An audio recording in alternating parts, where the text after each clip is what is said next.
శ్రీ కనక మహాలక్ష్మి అమ్మవారి ఆశీస్సులతో జాతకం చెప్పబడిన ప్రేమ సమస్యలు, పెళ్లి సమస్యలు, భార్యాభర్తల గొడవలు, గృహ సమస్యలు, కుటుంబ ఆర్థిక సమస్యలు, నరదిష్టి, నరఘోష సమస్యలు, సంతాన సమస్యలు, విద్య, ఉద్యోగం, వ్యాపారం, బాలగ్రహ పీడికలలు 9 రోజుల్లో పరిష్కారం.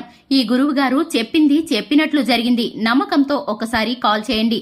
అన్ని విషయాలు ఫోటో చూసి ఫోన్లో స్వయంగా చెప్పబడెను. గురూజీ శివరామరాజు గారు. Phone number 8919811413.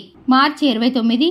కన్యా రాశి వారికి వేరొకరి ద్వారా భాగస్వామి మీకు ఈ విషయం చేరుతుంది. అందరికీ నమస్కారం. ఛానల్ కి స్వాగతం. కన్యా రాశి వారికి భాగస్వామి విషయంలో ఏ విషయం ఇప్పుడు వేరొకరి ద్వారా చేరుతుందో, ఈ రాశి వారికి జరగబోయేటటువంటి శుభ అశుభ పరిణామాలు ఏ విధంగా ఉన్నాయో, ఈ రాశి వారికి జరగబోయేటటువంటి పరిస్థితులు, పరిణామాలు ఏ విధంగా ఎదుర్కోవాలో, ఏ విధమైన పరిహారాలను చేయాలో, ఏ దేవతారాధన వీరికి శుభం చేకూరుతుందో, ఈ వివరాలను ఈ వీడియోలో పూర్తిగా తెలుసుకుందాము. వీడియోని ఎక్కడా కూడా స్కిప్ చేయకుండా పూర్తిగా చూసినట్లయితే మేమేం చెప్పబోతున్నామో మీకు అర్థమవుతుంది.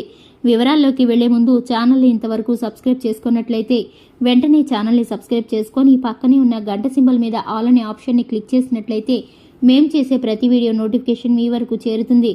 ఇక వివరాల్లోకి వెళ్ళిపోదాము. కన్యా రాశి వారి యొక్క మనస్తత్వాన్ని గనక చూసుకున్నట్లయితే కన్యా రాశి వారు చాలా మంచి మనస్తత్వాన్ని కలిగి ఉంటారు. ఈ రాశి వారి యొక్క గుణగణాలు ఏ రాశికి కూడా ఉండవని చెప్పుకోవాలి. ఎందుకంటే కనుక ఎక్కువ ప్రీతిపాత్రంగా ఉండేటటువంటి మంచి మనసుతో ఉంటారు ఈ యొక్క రాశివారు.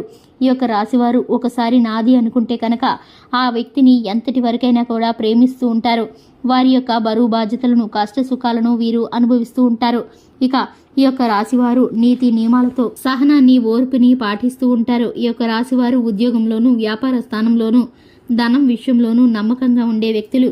ఇక ఈ రాశి వారికి ఏదైనా పని బాధ్యత అప్పగిస్తే కనుక ఆ పని పూర్తిగా విజయవంతంగా చేసుకువస్తారు. ఇక ముఖ్యంగా చూసుకున్నట్లయితే ఈ యొక్క రాశి వారి యొక్క పరిస్థితుల ప్రభావం కారణంగా, వీరికి ఉన్నటువంటి గ్రహస్థితి కారణంగా జ్యోతిష శాస్త్ర పండితులు ఈ రాశి వారికి గోచరిస్తున్న ఫలితాలను ఏ విధంగా తెలియజేస్తున్నారంటే కనుక వ్యాపార పరంగా ఆర్థికపరమైన లాభాలను పొందుకుంటారు. ఉద్యోగపరమైనటువంటి మార్పులు జరగబోతున్నాయి. స్థాన చలనం కలగబోతుంది. ఉద్యోగంలో వీరికి స్థాన మార్పు కలుగుతుంది. అధికారుల యొక్క ప్రశంసలు, సూచనలు అందుతాయి. ఇక సహోద్యోగుల సహకారం అందుతుంది.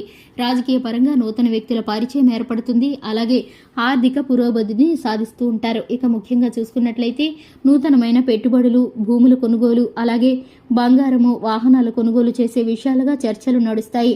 ఇక ఈ యొక్క రాశి వారికి మిగతా అన్ని విషయాల్లోనూ కూడా మిశ్రమమైన ఫలితాలు గోచరిస్తున్నాయి. ఆరోగ్యం గాని, విద్య గాని, గృహంలోని పరిస్థితులు గాని, అన్ని పరిస్థితులు మిశ్రమమైన ఫలితాలను గోచరిస్తున్నాయి.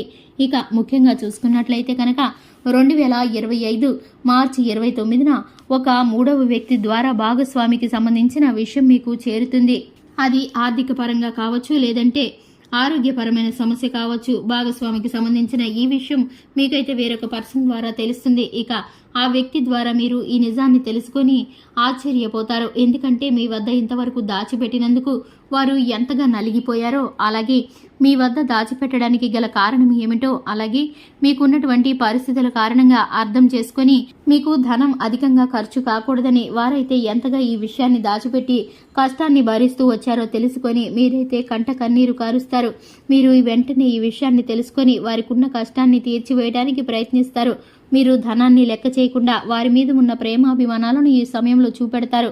మీకైతే గనక ఈ విషయంలో ఇంతవరకు దాచి మిమ్మల్ని ఇంతగా ఇబ్బంది పెట్టకుండా చూడాలనుకుంటున్న మీ జీవిత భాగస్వామి గురించి మీరు ప్రేమతో ఉంటారు. ఇక మీ మధ్య ఉన్నటువంటి చిన్న చిన్న పొరపచ్చాలు, వివాదాలు కూడా ఈ సమస్య ద్వారా ఇప్పుడైతే తొలగిపోతాయి. మీరు పూర్తిగా ఒకరినొకరు అర్థం చేసుకుంటారు. 3వ వ్యక్తి ప్రమేయం ద్వారా ఇటువంటి విషయాలు ఎప్పుడు కూడా ఇక మీదట తెలియకుండా ఉండాలని మీరైతే ఒకరి మనసులోని ఒకరి మాటలు పూర్తిగా తెలుసుకొని వేరొకరి ప్రమేయం లేకుండా ఉండాలని సూచనలు, సలహాలు చేసుకుంటారు. ఇక ఈ విషయం ఇక్కడితో సద్దుమణుగుతుంది. మీరైతే కనుక ప్రశాంతంగా దేవాలయాలను సందర్శిస్తారు. మీకున్నటువంటి ఆర్థిక పరిస్థితులు అన్నీ చక్కబడి దూర ప్రదేశాలను సందర్శించడం కానీ, విహార యాత్రలకు వెళ్లటం కానీ, కుటుంబంతో కలిసి శుభకార్యాల్లో పాల్గొనడం కానీ, మీ ఇంటికి అతిథులు రావడం కానీ జరుగుతుంది. సంతోష సమయాలు మీకు అధికంగా లభిస్తాయి. ఇక చూసుకున్నట్లయితే సంతానం విషయంలో మీకైతే కనుక చక్కటి ఫలితాలు కలుగుతాయని చెప్పుకోవాలి. చూశారు కదండి, ఇది ఇవాల్టి వీడియో. వీడియో నచ్చినట్లయితే లైక్ చేయండి, ఛానల్ని సబ్స్క్రైబ్ చేసుకోండి. Thanks for the watching.